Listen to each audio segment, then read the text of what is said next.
গ্রাহকের ব্যাংক থেকে নগদ টাকা উত্তোলনের ভোগান্তির পাশাপাশি আবারও 9টি ব্যাংকের অনলাইন সেবা বন্ধ করা হলো। প্রতিদিন নগদায়ন ব্যাংক থেকে 4 লক্ষ টাকা উত্তোলনে একটি লিমিট দেওয়া থাকলেও গ্রাহক কিন্তু বাস্তবিক অর্থে সেখান থেকে 40-50 হাজার টাকা তুলতেও হিমশিম খাচ্ছিল।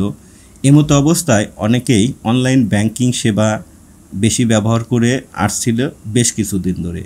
অর্থাৎ নগদ টাকা উত্তোলনে ভোগান্তির কারণে অনলাইনে তারা বিভিন্ন ধরনের ট্রান্সফার করে আসছিল, কিন্তু সেই সুবিধাটিও কিন্তু বন্ধ করে দেওয়া হলো।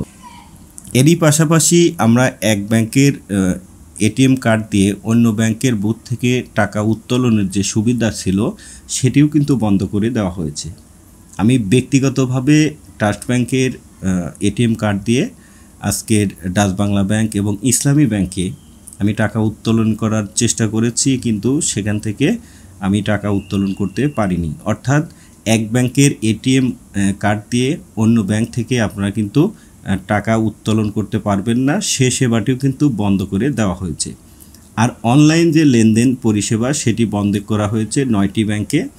সেই ব্যাংকগুলো হচ্ছে ইসলামী bank Bangladesh PLC, first security ইসলামী ব্যাংক, সোশ্যাল ইসলামী bank, Bangladesh commerce bank, national bank, Padma bank, union bank, global ইসলামী ব্যাংক এবং আইসিবি ইসলামী ব্যাংক পিএলসি।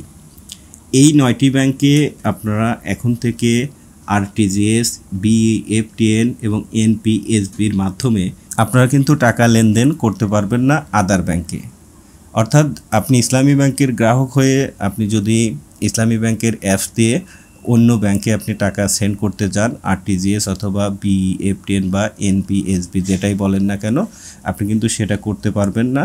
শুধুমাত্র আপনি ইসলামী ব্যাংকের অন্য অ্যাকাউন্টে আপনি টাকা ট্রান্সফার বা আরটিজিএস বা বিএফটিএন বা এনপিএসবি এইগুলো আপনারা করতে পারবেন, কিন্তু আদার কোনো ব্যাংকে এই যে উল্লেখিত 9টি ব্যাংক, এই 9টি ব্যাংকের মধ্যে যে কোনো একটা ব্যাংকের গ্রাহক অন্য ব্যাংকের টাকা ট্রান্সফার করতে পারবে না। শুধুমাত্র নিজস্ব ব্যাংকে এক অ্যাকাউন্ট থেকে অন্য অ্যাকাউন্টের টাকা ট্রান্সফারের সুবিধাটি থাকছে, কিন্তু আদার ব্যাংকে যে ট্রান্সফারের যে সুবিধা সেটি কিন্তু বন্ধ করে দেওয়া হয়েছে। তো পরবর্তীতে কি নাগাদ এটি চালু করা হবে, এটিএম কার্ডের যে অসুবিধা এবং এই 9টি ব্যাংকের যে অনলাইনের লেনদেনের অসুবিধা সেটি কবে চালু করা হবে, এরকম তথ্য আসার সঙ্গে সঙ্গে আমি আপনাদেরকে জানিয়ে দেওয়ার চেষ্টা করব। তো সবাইকে ধন্যবাদ জানিয়ে আজকের এই ইনফরমেশনমূলক ছোট্ট ভিডিওটি এখানেই শেষ করছি। তবে একটি রিকোয়েস্ট করব, ভিডিওটি শেয়ারের মাধ্যমে অন্যকে জানার সুযোগ করে দেওয়ার অনুরোধ থাকলো। তো সবাইকে ধন্যবাদ। আসসালামু আলাইকুম।